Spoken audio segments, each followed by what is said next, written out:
വയോധികയും നിരാലംബയുമായ ഒരമ്മയുടെ ഹൃദയഭേദകമായ വിലാപമാണ് ഇന്നത്തെ വാർത്തകളിൽ വേറിട്ടു നിന്നത്. തിരുവനന്തപുരത്ത് മോഷണക്കുറ്റം ആരോപിച്ച് കസ്റ്റഡിയിലായി ലോക്കപ്പിൽ വെച്ച് കൊല്ലപ്പെട്ട ഉദയകുമാറിന്റെ അമ്മ പ്രഭാവതിയുടേതാണ് ആ കണ്ണുനീര്.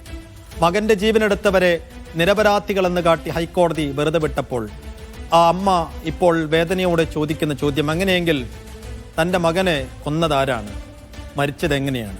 ആ ചോദ്യത്തിന് ഇനി CBIയും കോടതിയുമൊക്കെ പുതിയ ഉത്തരം കണ്ടെത്തണം. എന്തായാലും CBIയുടെ കണ്ടെത്തലുകൾക്കും തെളിവുകൾക്കും കരുത്തു പോരെന്നാണ് ഇപ്പോൾ ഹൈക്കോടതി ഇന്ന് നിരീക്ഷിച്ചത്.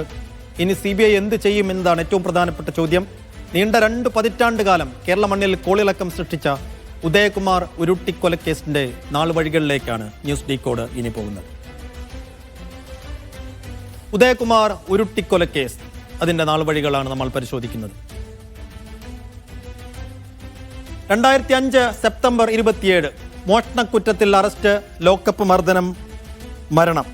2005 സെപ്റ്റംബർ 27 രാത്രിയാണ് തിരുവനന്തപുരം കിള്ളിപ്പാലം കീഴാറന്നൂർ സ്വദേശി ഉദയകുമാർ, 28 വയസ്സാണെന്ന് ഉദയകുമാറിനെ നോർക്കണം, ഉദയകുമാറിനെ കസ്റ്റഡിയിലെടുക്കുന്നത്. ഈ തിരുവനന്തപുരം നഗരത്തിലെ ശ്രീകണ്ഠേശ്വരം പാർക്കിൽ നിന്നാണ് ഇദ്ദേഹത്തെ കസ്റ്റഡിയിലെടുക്കുന്നത്.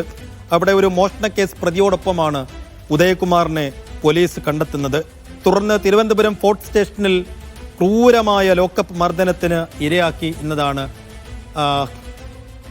ഉയർന്ന ഏറ്റവും വലിയ പരാതി. എന്ന് വെച്ചാൽ ഉച്ചയ്ക്ക് 2 മണിക്ക്, അന്നേ ദിവസം ഉച്ചയ്ക്ക് 2 മണിക്കാണ് പോലീസ് ഉദയകുമാറിനെ കസ്റ്റഡിയിലെടുക്കുന്നത്. ആക്രിക്കടയിൽ ജോലിക്കാരനായിരുന്ന ഉദയകുമാറിന് പോലീസ് കസ്റ്റഡിയിൽ നേരിടേണ്ടി വന്ന അതിഭീകരമായ പോലീസ് മുറ എന്ന് പിന്നീട് വിവരങ്ങൾ വന്നു. അന്നേ ദിവസം രാത്രി 10:30 തുടയിലെ രക്തധമനികൾ പൊട്ടി രക്തം വാർന്ന് ഉദയകുമാർ മരിച്ചു. സെപ്റ്റംബർ 30 വരുമ്പോൾ പോസ്റ്റ്മോർട്ടം റിപ്പോർട്ട് വന്നു. അന്വേഷണത്തിലേക്ക് കാര്യങ്ങൾ പോയി. പിറ്റേ ദിവസം പോലീസ് മരണം സ്ഥിരീകരിച്ചു. കാരണം മാത്രം പറഞ്ഞില്ല. കാരണം വന്നത് സെപ്റ്റംബർ 30 പോസ്റ്റ്മോർട്ടം റിപ്പോർട്ട് പുറത്തു വന്നപ്പോൾ മാത്രം കൊല്ലപ്പെട്ട കാരണങ്ങൾ വ്യക്തമായി. ഇരുമ്പ് ദണ്ടുപയോഗിച്ച് ശരീരത്തിൽ ഉരുട്ടി എന്നതടക്കം 22 ഗുരുതര പരിക്കുകളാണ് ഉദയകുമാറിന്റെ ശരീരത്തിൽ കണ്ടെത്തിയിരുന്നത്. റൈറ്റ്.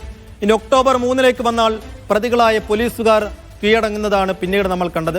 ഫോർട്ട് സ്റ്റേഷനിലെ പോലീസുകാരായ ജിതകുമാർ, ശ്രീകുമാർ, സോമൻ എന്നിവരായിരുന്നു ഉദയകുമാറിന് മേൽ പോലീസ് മുറ പ്രയോഗിച്ചതെന്ന് പിന്നീട് ലോക്കൽ പോലീസ് തന്നെ കണ്ടെത്തി. 3 പേരും കീഴടങ്ങി.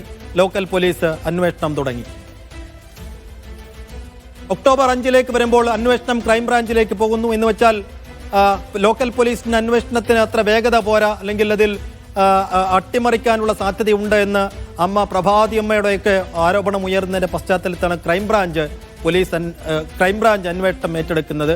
അതിനിടയിലാണ് അട്ടിമറി ശ്രമം എന്ന അമ്മയുടെ ആരോപണം വരുന്നത്. ആദ്യം ലോക്കൽ പോലീസ് അന്വേഷിച്ച് കുറേയധികം മുന്നോട്ട് പോയിരുന്നു.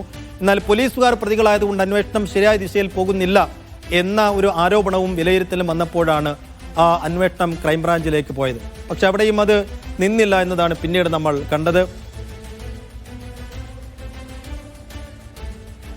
ഒക്ടോബർ 10 വരുമ്പോൾ ഈ 3 നേരത്തെ നമ്മൾ പറഞ്ഞ കുറ്റാരോപിതരായ 3 പോലീസ് ഉദ്യോഗസ്ഥരെയും സസ്പെൻഡ് ചെയ്യുന്നു. ജൂലൈ 2 മുഖ്യ സാക്ഷിയായിരുന്ന സുരേഷ് കുമാർ അറസ്റ്റിലാവുന്നത് നമ്മൾ കാണുന്നു. 2007 ഓഗസ്റ്റിലേക്ക് വരുമ്പോൾ, അതായത് നേരത്തെ പ്രഭാവതി അമ്മ ചൂണ്ടിക്കാണിച്ചതുപോലെ തന്നെ പോലീസ് ഉദ്യോഗസ്ഥരാണ് പ്രതികൾ. അതുകൊണ്ട് ഇനിയിപ്പോൾ ക്രൈംബ്രാഞ്ച് അന്വേഷിച്ചാലും അതിനകത്ത് വസ്തുതകൾ പുറത്തു വരില്ല, സത്യസന്ധമായ അന്വേഷണം നടക്കില്ല. കാരണം പോലീസ് ഉദ്യോഗസ്ഥർ തന്നെയാണല്ലോ ക്രൈംബ്രാഞ്ച്. അതുകൊണ്ട് CBI വരണം എന്ന ആവശ്യം പ്രഭാവതി അമ്മ ആവശ്യപ്പെടുന്നു. അങ്ങനെ CBI എത്തുന്നു. CBI എത്തുന്നതോടുകൂടി യഥാർത്ഥ പ്രതികൾ പുറത്തു വരും എന്നതായിരുന്നു പ്രഭാവതി അമ്മയുടെ പ്രതീക്ഷ. പക്ഷെ 2018 എന്ന് വെച്ചാൽ 8 വർഷം കഴിഞ്ഞാണ് നാടകീയമായ സംഭവങ്ങൾ ഈ കേസിലുണ്ടാകുന്നത്. സാക്ഷികൾ കൂറുമാറുന്നു. പോലീസ് ഉദ്യോഗസ്ഥർ തന്നെയായിരുന്നു സാക്ഷികൾ. ആ പോലീസ് ഉദ്യോഗസ്ഥർ കൂറുമാറുന്നു. പിന്നെ 2018 മാർച്ച് 10 3-ാം പ്രതി മരിക്കുന്നു. 3-ാം പ്രതിയും പിന്നീട് 2-ാം പ്രതിയും മരിക്കുന്നതിനും കൂടി ഈ കേസ് സാക്ഷ്യം വഹിക്കുന്നത് നമ്മൾ കണ്ടു. പിന്നെ 2018 ജൂലൈ 25 എത്തിയപ്പോൾ CBI കോടതി, തിരുവനന്തപുരത്തെ CBI പ്രത്യേക കോടതി ഈ കേസിൽ ശിക്ഷ വിധിച്ചു. 3 പേർക്കും വധശിക്ഷയായിരുന്നു വിധിച്ചിരുന്നത്.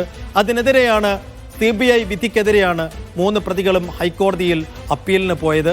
2025 ഓഗസ്റ്റ് 27, അതായത് ഇന്നേ ദിവസം ആ പ്രതികളെ മുഴുവൻ വെറുതെ വിട്ടിരിക്കുന്നു ഹൈക്കോടതി. എന്ന് വെച്ചാൽ CBI കുറ്റവാളികളെന്ന് കണ്ടെത്തി കുറ്റപത്രം സമർപ്പിച്ച് തെളിവുകളൊക്കെ ഹാജരാക്കി CBI കോടതി വധശിക്ഷയ്ക്ക് വിധിച്ച പ്രതികളെ ഹൈക്കോടതി ഇന്നിപ്പോൾ വെറുതെ വിട്ടിരിക്കുകയാണ്.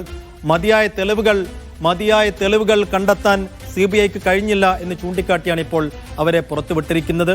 ഏറ്റവും പ്രധാനപ്പെട്ട ചോദ്യം അവിടെ ബാക്കിയാകുന്നു. പ്രഭാവതി അമ്മയ്ക്ക് ഇനി എങ്ങനെ നീതി ലഭിക്കുമെന്നുള്ളതാണ്. അപ്പോൾ എങ്ങനെ തൻ്റെ മകനെ കൊന്നു, എങ്ങനെ കൊല്ലപ്പെട്ടു എന്ന ചോദ്യത്തിന് ഇനി CBIയും ഹൈക്കോടതിയുമൊക്കെ പുതിയ ഉത്തരങ്ങൾ കണ്ടെത്തി ആ വയോധികയെ അമ്മയ്ക്ക് നൽകുമായിരിക്കുമെന്ന പ്രതീക്ഷയോടുകൂടി ന്യൂസ് ടീക്കോട് അവസാനിപ്പിക്കുന്നു.